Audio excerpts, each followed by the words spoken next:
It's my pleasure today to introduce Sevket Pamuk as this year's Tawney lecturer. Sevket is Professor of Economics and Economic History at the Ataturk Institute for Modern Turkish History at Bogazici University. I think I can say that he is the leading economic historian of the Ottoman Empire, the Middle East and modern Turkey, on which he has written numerous articles in the leading journals. His distinctive style combines careful archival research, economic analysis, quantification, comparison across countries and over long periods of time, stretching from the first millennium to the present. On top of all that, he has found time to write a number of important books, including The Ottoman Empire and European Capitalism, 1820 to 1913, Trade, Investment and Production, and that's one book, A Monetary History of the Ottoman Empire, and A History of Middle East Economies in the 20th Century, which is co-authored with Roger Owen. I first met Sevket when we were both junior trustees in the European Historical Economic Society in the 1990s. Since then, he's gone on to be an editor of the European Review of Economic History, president of both the European Historical Economic Society and the Asian Historical Economic Society. His talk today covers his interests in both the Ottoman Empire and modern Turkey, and is based on his forthcoming book with Princeton University Press, Uneven Centuries, Economic Development in Turkey since 1820. Sevket, over to you.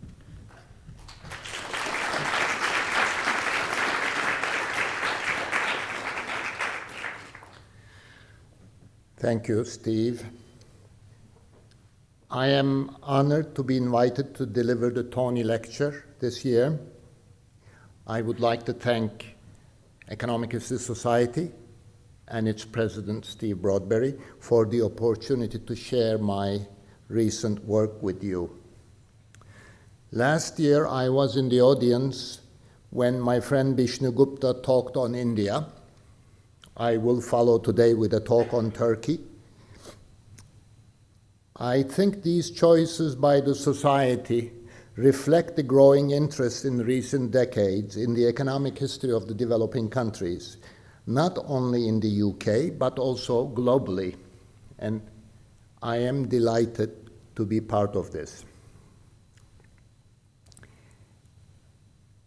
I want to begin with a few comments on Turkey. And try to insert Turkey in some of within the developing countries. Turkey is a large developing country. Its population has increased from about 10 million in the 1820s to about 80 million, eightfold increase in 2 centuries. But that turns out to be the same pace as the world population as a whole. So Turkey's share of world population and Turkey's share of world GDP has remained fairly stable at around 1% during these 2 centuries. Unlike many other developing countries, Turkey has not had a colonial rule. Turkey has no oil and really limited amount of natural resources. And over the last 2 centuries, roughly in each period, I identify in my book, economic policies in Turkey were similar to most other developing countries in the same period. And I'll say a few more things about that a little later. And Turkey's GDP per capita over the last 2 centuries and its growth rate has been close to averages. And I would like to argue that the fact that Turkey has done close to averages over the last 2 centuries makes it a good candidate to look at this case more closely. I would say, arguably, I would say perhaps in comparison to some of the more successful cases, because perhaps the more average case provides us as much insight, if not more insight, into what's going on in the developing countries.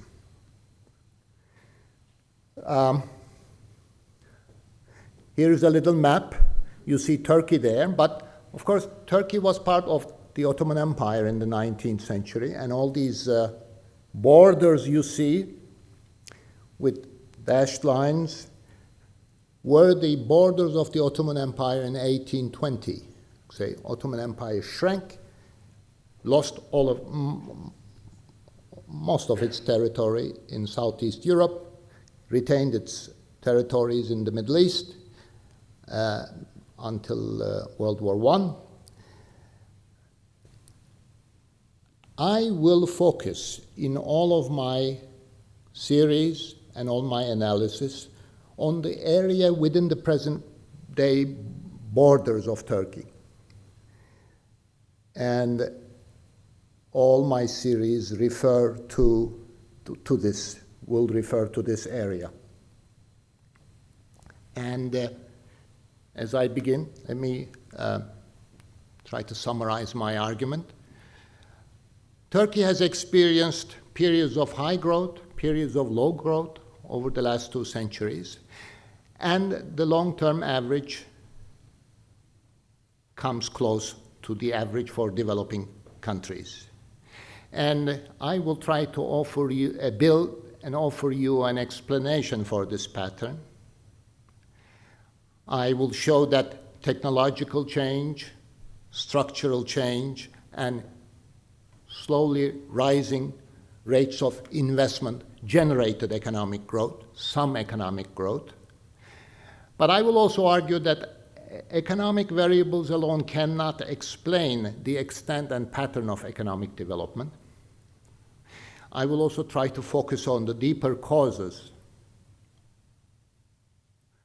of economic growth, and by the deeper causes, I mean the institutions, and I will try to make use of the recent literature on institutions that define institutions as rules and their enforcement.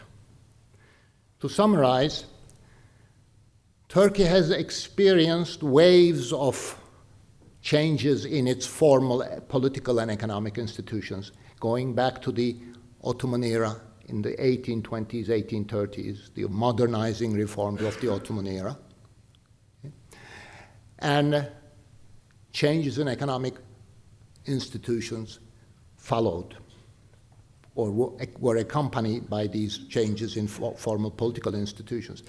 I will argue, however, that changes in formal institutions were only part of the story. The new institutions helped growth, but they also interacted with and were shaped by existing institutions and social structure. And most importantly, I will argue that there were persistent cleavages between different elites in Turkey, state elites, social elites, conservative elites, secular elites, and these go back to the 19th century and into the modernization project of the 19th century. And these cleavages resulted in, amongst other things, low capacity for the social actors, low capacity for the industrialists, business elites, low capacity also for workers, and low state capacity. And the average and the result, by and large, was growth rates that fluctuated over time, but remained close to average growth rates for developing countries as a whole. Here is one of my summary graphs. You see here Turkey's GDP per capita, purchasing power parity adjusted, and in 1990 US dollars. This is the Madison units. I adopt here basically the official series, but I did the estimates for the 19th century, and you see a roughly 14-fold increase in Turkey's GDP per capita over the 2 centuries. And if you look at the pattern over the course of the 2 centuries, it's actually similar to what you see in many other developing countries. There were slow increases in GDP per capita during the 19th century and up to 1950, and then more rapid growth since the end of World War II, averaging 2.5% to 3% per annum. Again, GDP per capita, and you can see that from the slope here of the two. Here, I again use the Madison series to insert Turkey in a comparative framework, compare Turkey's GDP per capita with world GDP and GDP per capita for developing countries, all expressed as a percentage of GDP per capita for Western Europe and the United States. And you see that there is remarkable stability in Turkey's position vis-à-vis the other developing countries. And Turkey has remained above other developing countries, but close to world averages. And also you see here the pattern in the 19th century, both Turkey and developing countries as a whole, virtually all developing countries have experienced the divergence, the widening of the gap between them and the developed countries. And then there has been some catch-up since 1950. And of course, the extent of the catch-up is where the trick is. Some countries have caught up strongly, some others more weakly. And here, I try to compare, again in the Madison framework. This is it, by the way, the series, Madison series I use are not the very latest. I have some problems with the latest revision, 2018 revision. I use the earlier series, 2013, and the ones that Madison used. Okay? Yes, friends, that's how I feel about the most recent. We'll have to work it out, okay? But here you see, I try to compare Turkey with 4 countries of similar size, 2 in Southern Europe, Italy and Spain, and then 2 in the Middle East, Iran and Egypt. And it's remarkable that Turkey's relative position stayed more or less the same over the course of the 2 centuries, widening of the gap roughly until 1950, 19th century and until 1950, and a little bit of catch-up. And again, the extent of the catch-up varies from one country to next. Okay? And then, just to make sure that GDP per capita is not the only indicator I look at, I here compare Turkey's life expectancy with the world average. Since the early 19th century, you can see Turkey's life expectancy at birth has remained close to world averages during the last 2 centuries. Only very recently, Turkey's life expectancy, which is now about 76, has exceeded that world average. And on the other hand, if in health Turkey is done close to and in recently a little better than world averages, we can't say the same about schooling and education. Turkey's, well, there are many indicators, but I've taken average years of schooling for the adult population, and you can see that Turkey average years of schooling for adult population has remained consistently below world averages during the last 2 centuries, and that, of course, has important ramifications. Okay. Now, I'll move on to some of the proximate causes of Turkey's economic growth. Well, the basic proximate cause is the diffusion and spread of new technology, one might argue. And the spread of new technology was slow in the 19th century. Turkey experienced very little industrialization. In fact, share of manufacturing output, if anything, declined during the 19th century, although we don't have detailed estimates, so that one could talk about a decline in share of manufacturing due to the competition from imports. And whatever growth existed, and there was some growth, long-term rate of increase of GDP per capita was about 0.5, 0.6% during the 19th century. This growth rate was based on agriculture. Okay? And that continues to 1950. And after 1950, it's stronger industrialization. Industrialization began in the interwar period, but after 1950, industrialization was accompanied by rapid urbanization, structural change, and that led to more rapid economic growth. Again, 2.5% to 3% per annum since. Again, this broad pattern, industrialization, urbanization, structural change, is ultimately common to all developing countries. And it's the timing and extent that often distinguishes one developing country and from the other. In this graph, I wanted to give you some sense, well, of the long-term trends in the share of exports and imports in GDP, or exports and imports as percentage of GDP. Okay? This graph also allows us to identify the four basic periods in changes in economic policy. You see the gradual increase in both exports and imports as a percentage of GDP during the 19th century. This was the open economy conditions in the 19th century.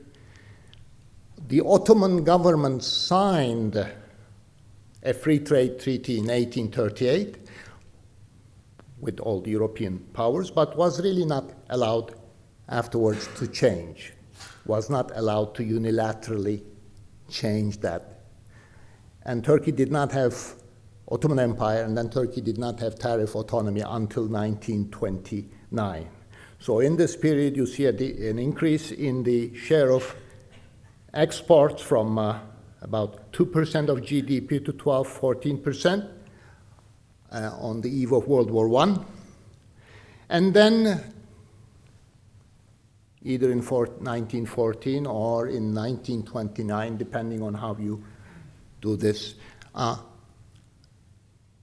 the era of deglobalization begins from 1914 or from 1929 to 1980,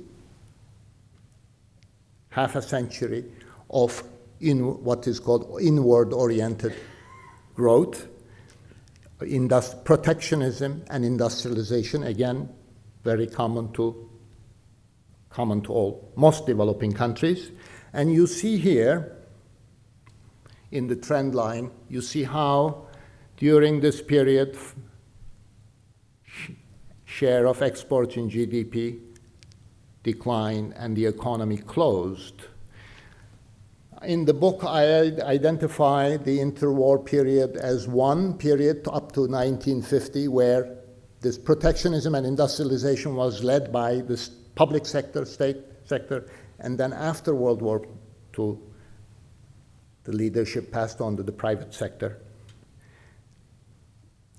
And finally, the fourth period, since 1980, and Turkey adopted, with some pressure from global agencies, and during a period of crisis at the end of the 1970s, new economic policies, trade liberalization, and both exports and imports began to rise in the new era since 1980.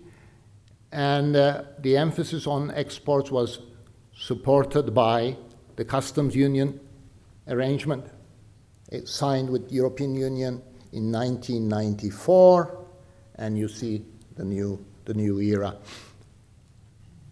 So those are the four policy periods. Accompanying them was, I think, the structural change, and this graph gives you some sense of long-term structural change, timing, extent of it. It's interesting that, Turkey's urbanization began rather late. There was some degree of urbanization, but you can see as late as 1950, share of urban population was below 20%. So Turkey was a mostly agricultural, mostly rural country until after World War II. And then things began to change. Along with urbanization, share of agriculture begins to decline, and share of services and manufacturing begin to rise. And you can see that here as well. Shares in GDP of the three sectors. Shares of agriculture and services fluctuated around 40% roughly until 1950s. And then you see share of agriculture declining and keep on declining. Today, share of agriculture in GDP is less than 10%, and share of agriculture in GDP, in employment, total employment, is less than 20% today. Services keep rising, and equally interesting is, of course, services is very diverse. Equally interesting is the case of manufacturing. Share of manufacturing increased to about 26% at the end of the 1980s, but has been declining slowly since. Again, this is a pattern broadly similar to many other developing countries. Some of you may have seen recent piece by Dani Rodrik about how of the decline in the share of manufacturing industry in today's developing countries. Turkey is also experiencing some of that, and he was arguing how today's developing countries began to experience this decline in manufacturing share a little before today's developed countries did, in terms of the level of GDP per capita.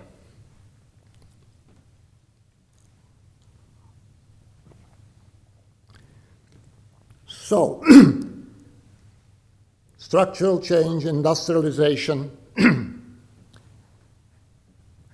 help us explain growth, but the question is, why has growth in Turkey been close to averages and not any higher? And that's the question I would like to address. Well, one reason is, let's say approximate reason, is that the share of the investment rates, investment over GDP rates, have been rising in Turkey, but they have not risen very high. You can see that in the 19th century, investment over GDP rates began around 5%. Then in the interwar period, they rose to about 10%. And then after World War II, they rose to up to 20, a little above 20%. But in the most recent period, in recent decades, they did not rise any further. If anything, in fact, Not only did investment rates not rise in the last 3-4 decades, but because the savings rate dramatically declined in Turkey in recent decades, the investments are being financed by foreign direct investment and, even more importantly, by short-term borrowing from abroad. So that not only the investment rate is ultimately low compared to countries with similar GDP per capita levels, but this reliance on finance from abroad, and especially reliance on short, medium-term capital flows, has put downward pressure on growth rates and also created a lot of macroeconomic instability. And you can see here that investment rate today is still about 20% of GDP, not very different than what it was in the 1970s, even though per capita income levels are about 3 times as high today than they were in the 70s. And again, another proximate cause here is the fact that the manufacturing industry has not been doing better, or the share of manufacturing industry has not risen further in recent decades. So I want to add here a few other proximate causes of why growth rates have not been higher. I want to single out the low to average human capital formation rates. Turkey is not a country that has shown strong performance in education, and there have been, until recent decades, big gaps between male and female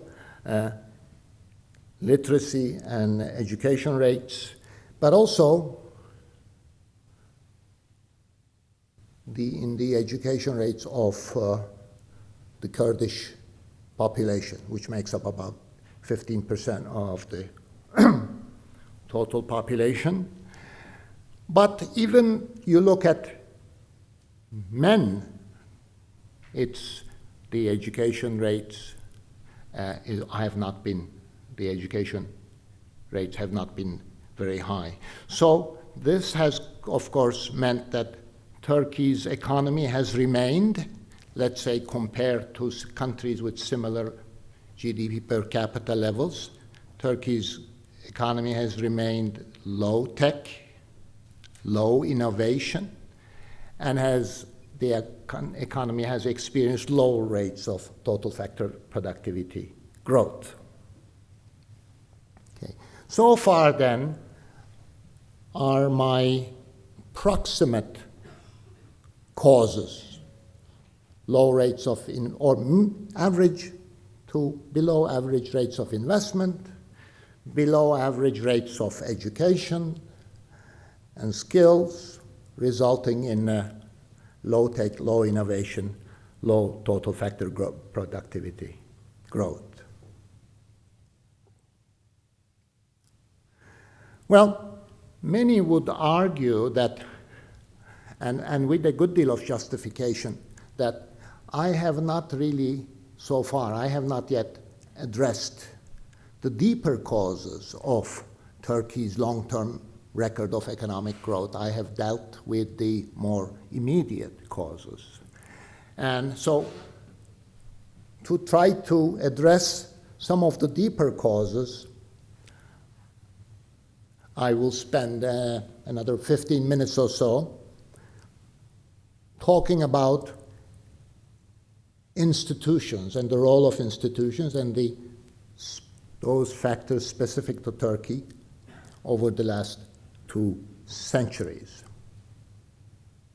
Now, 2 centuries is a long period, and obviously it's not easy to offer a single unified story, but I want to give it a try. Okay.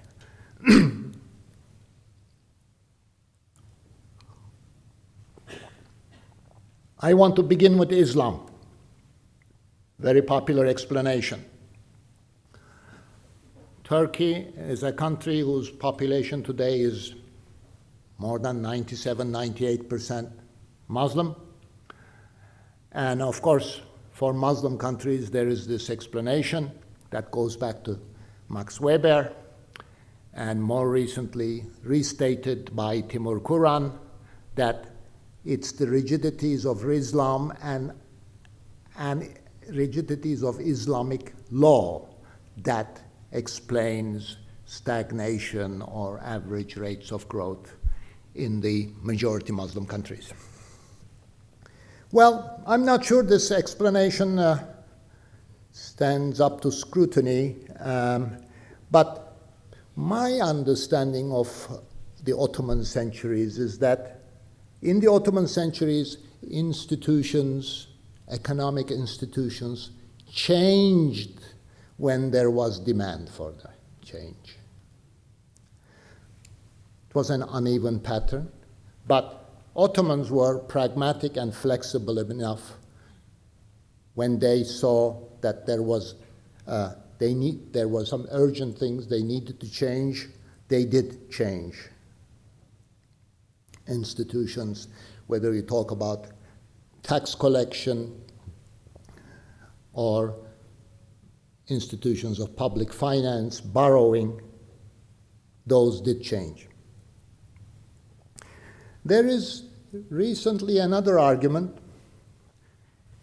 Jean-Philippe Plateau and also Jared Rubin have made this argument. They said that it's not really Islam per se, but it was politics, and more specifically, Islam was used by the rulers, and Islam continues to be used by rulers in Muslim countries.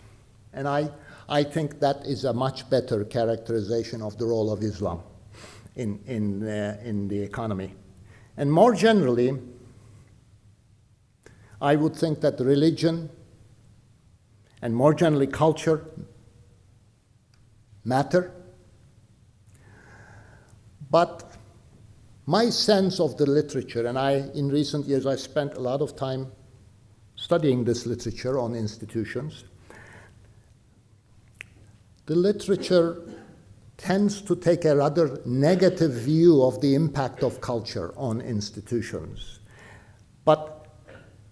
And the literature, existing literature, takes culture often as a constraint on economic development. But in fact, culture can be compatible with a whole series of outcomes. Just remember that until recently, in the economic development literature, we read about cultural reasons why South Asia did not develop, East Asia did not develop, only to find that they are now developing rapidly. So I think that would be my take on the role of culture. So I want to provide you an institution's story based on interest, political economy, for the last 2 centuries. This is what I see to be the most important story, but obviously there are also other themes that one can include in all of this. Now, I begin with the changes in formal institutions, formal political and economic institutions in the Ottoman Empire in the 19th century, the so-called Tanzimat reforms. Tanzimat meant reordering, restructuring reforms. They were supported by European countries, but it was the secular Ottoman state elites that took the leadership. And then, after the end of the Ottoman Empire, in the era of modern Turkey after World War I, these reforms were continued by the new elites. Okay? and then they continued after World War II, a multi-party political regime, Bretton Woods institutions, and so on. And so I would want not only to point out to these series of changes in formal institutions, but I want to also underline the role of global forces and global institutions in these changes. Okay, so in the Turkish case, it's not colonial rule, it's local elites, secular elites until recently, who are undertaking these changes. But at each step of the way, it was the global context and the global agencies that also played a role in these changes. And I think this is one of the themes that is lacking in the recent literature on institutions and economic development. They often focus on the individual country and the domestic environment, but often ignore or downplay the role of global forces and global institutions. So I argue that the changes in these formal institutions were not the entire story, and along the way,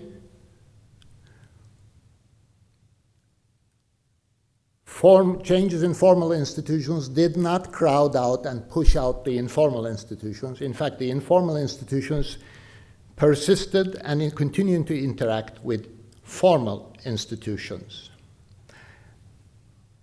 I can point to many examples of patronage networks, local solidarity networks, ethnic networks, religious networks,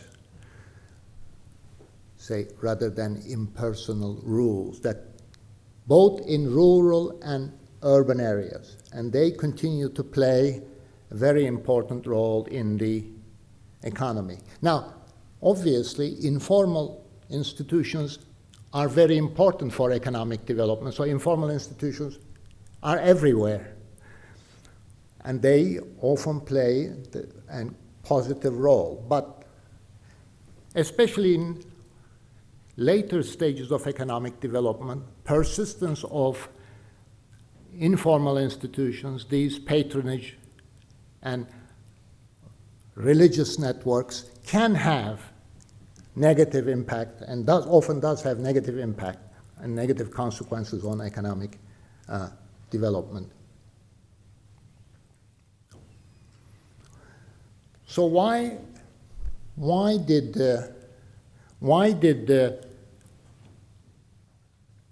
informal institutions persist? Why did informal institutions continue to account for, continue to maintain large space in the case of Turkey, and I suspect in many other developing countries?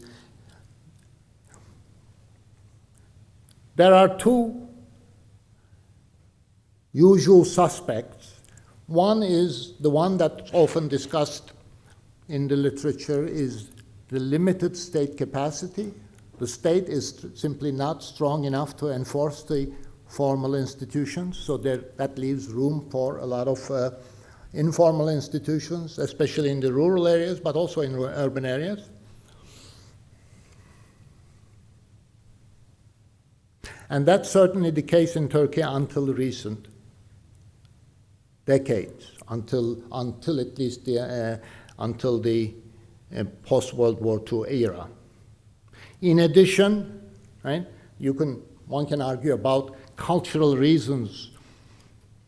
For example, in the case of education, spread of education, especially in rural areas amongst females, that cultural reasons are also important for the persistence of informal institutions. But I also want to point out to another important reason why informal institutions persisted, and that is the power and interests of different elites. I argue in the book that Many of the new formal institutions in Turkey, beginning with the 19th century and all the way to the 50s and the 80s, many of these new formal institutions were resisted by the more powerful elites, because some of the elites that were left out of some of the elites saw these new formal institutions as basically not consistent with their interests. So they resisted by using or continuing to use the informal institutions. Informal institutions, in effect, became a strategic resource for some of the elites to be used against the new formal institutions. Which brings me to ultimately the one single core of my argument about Turkey, and that's the persistence of these cleavages amongst elites in Turkey going back to the 19th century.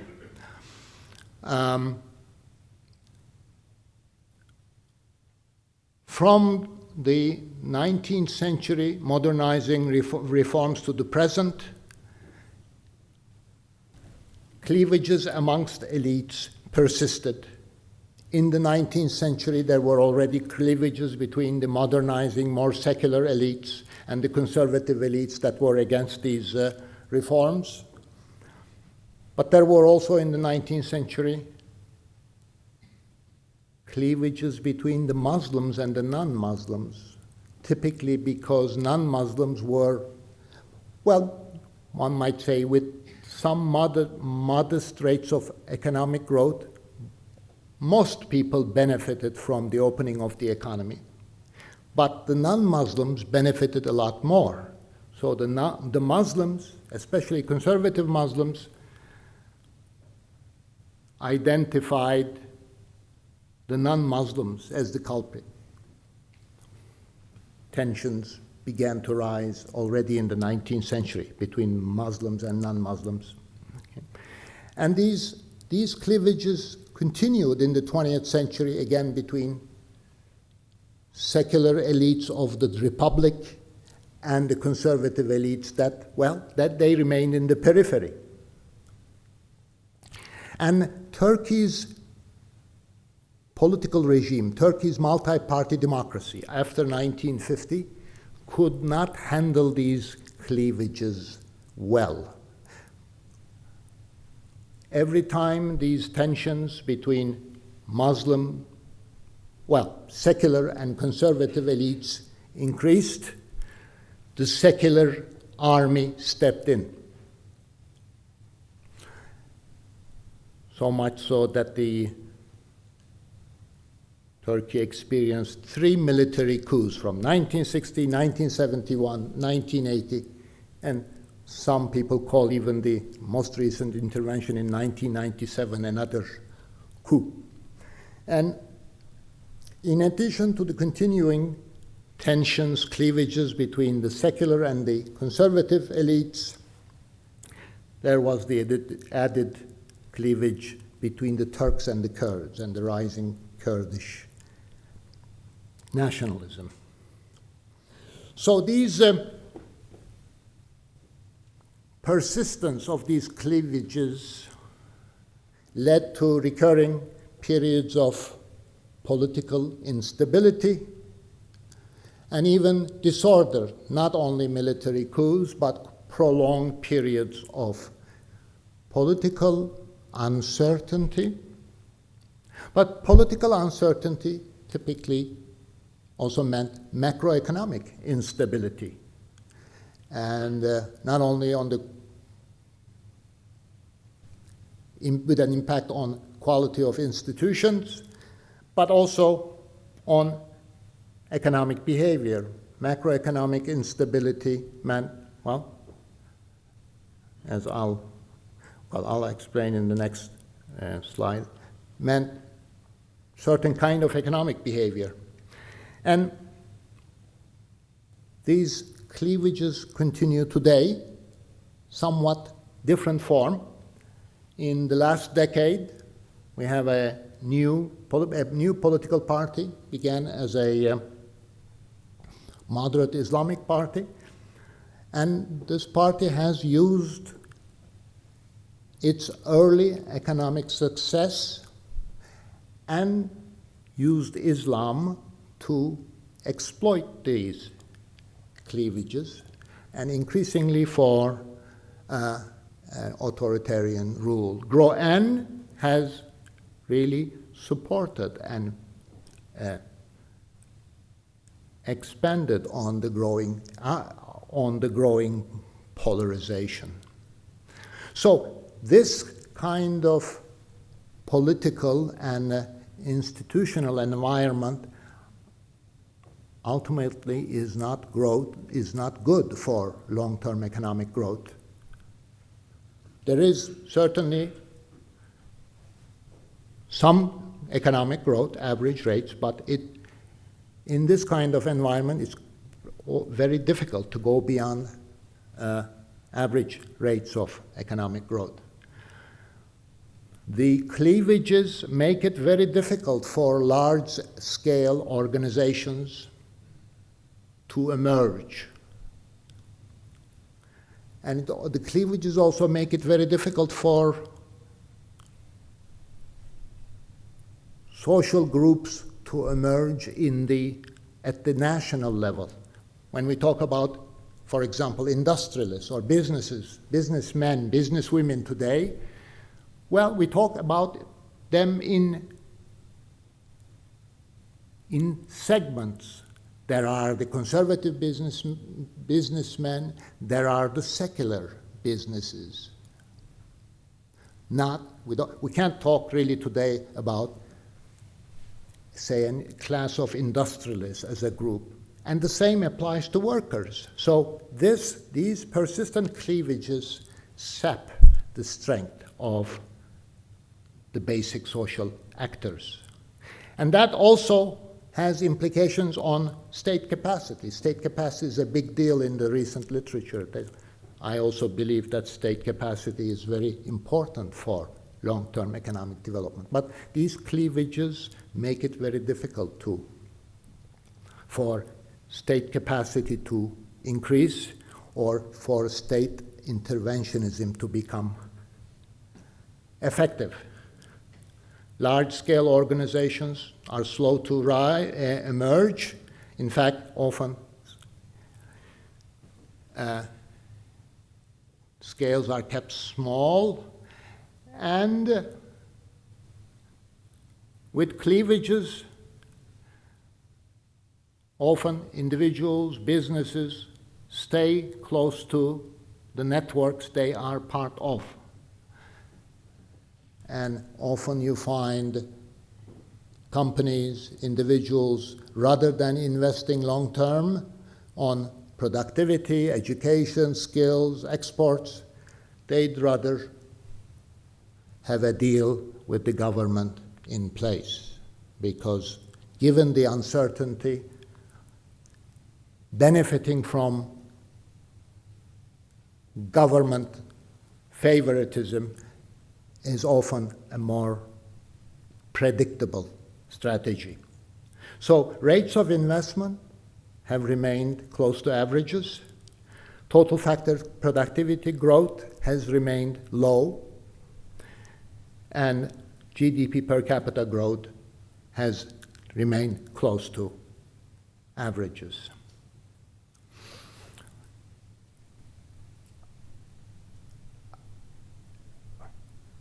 It's fair to say each developing country has its own history, but in my judgment, that story has many things common with the stories of other developing countries. I want to suggest that what you see in the case of Turkey applies in varying degrees to many other developing countries with similar consequences. So I have 2 or 3 more slides to make a few comments on the recent literature on institutions, especially as the literature relates to, as institutions relate to economic development.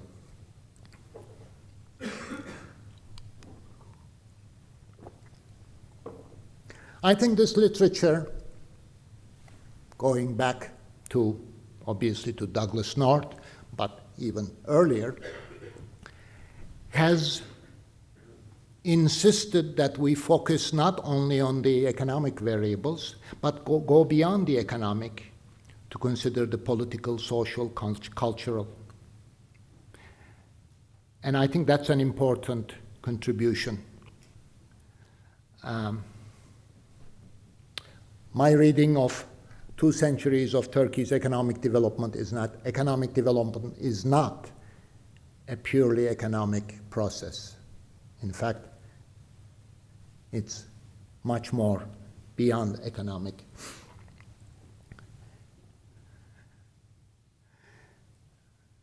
Also, I think this literature enables us to make more sense of Turkey's trajectory. For example, this literature has made it easier for me to understand that top-down institutional change will not necessarily be successful, that different groups are likely to resist these formal changes in formal institutions. And also, I think the Turkish case also shows, and the new literature helps us to understand better, that growth alone, economic growth alone, will not necessarily improve institutions. Turkey has experienced, again, since the end of World War II, 5-6-fold increase in GDP per capita, but the recent slide shows that economic growth will not necessarily improve institutions. So those are on the positive side, contributions of the new literature. But I want to point out also to a couple of other things about the literature. One, about the limitations of this literature. One, as I've pointed out earlier, concerns the role of external influences on a country's institutions. This literature talks about from North, but especially Acemoğlu onwards, talks, for example, about the role of colonial rule and how they have changed institutions. Now, that may be a bit on the simplistic side, but that there is something about the external influence there. But this literature does not address directly the role of other global institutions. The idea, for example, in the 19th century, free trade is ultimately a very important institution. And free trade, 19th century, was adopted by many developing countries, also by even non-colonial countries. And free trade decided on, free trade often retarded industrialization. Okay? And similarly, Bretton Woods was very influential. And more recently, Washington Consensus ideas and institutions were very influential on the economic history of the developing countries. And I think these roles of the global institutions need to be stressed, I think, more strongly. Finally, there is the issue of endogeneity. When we think about the role of the institutions, those people who often argue for the role of institutions and the important role of institutions on economic development argue that institutions influence economic outcomes. Institutions influence technological change, institutions influence social structure, interests, ideas, and so on, culture. However, what this literature often downplays, or some of the proponents often ignore, is the influence of the latter on the institutions themselves. So we do have, I think, a case of indigeneity. I think not very many people have written about this, but Kenneth Sokolov and Stanley Engerman were two authors who've pointed out to this. And when you have indigeneity, it's not clear what happens, and certainly we don't know much about what happens between the institutions. Let's say if you bring in institutions, and what happens and how those institutions are changed by social structure, interests, cleavages, and so on. We don't really know very much about that. So my final words today would be about the limitations of institutions, especially when institutions are brought in from outside, installed one way or another, whether it's by IMF, World Bank, or by elites, somehow during a period of crisis. What they will lead to is often very complicated, and we don't know enough about that process. So for that reason, I think the current literature on institutions cannot tell us very much about policy, how institutions should be changed, or which institutions will make a difference. Because I think over the last 2-3 decades, or even back in history, there are so many examples of how institutions suitable for one developing country or institutions suitable for developed countries, how differently they worked in other contexts. So, in short, I would conclude by pointing out that institutions matter, but they're not the only thing that matters. Social structure, ideas, culture, they also matter, and we don't know very much about this interaction, and we have a lot to learn. Thank you very much.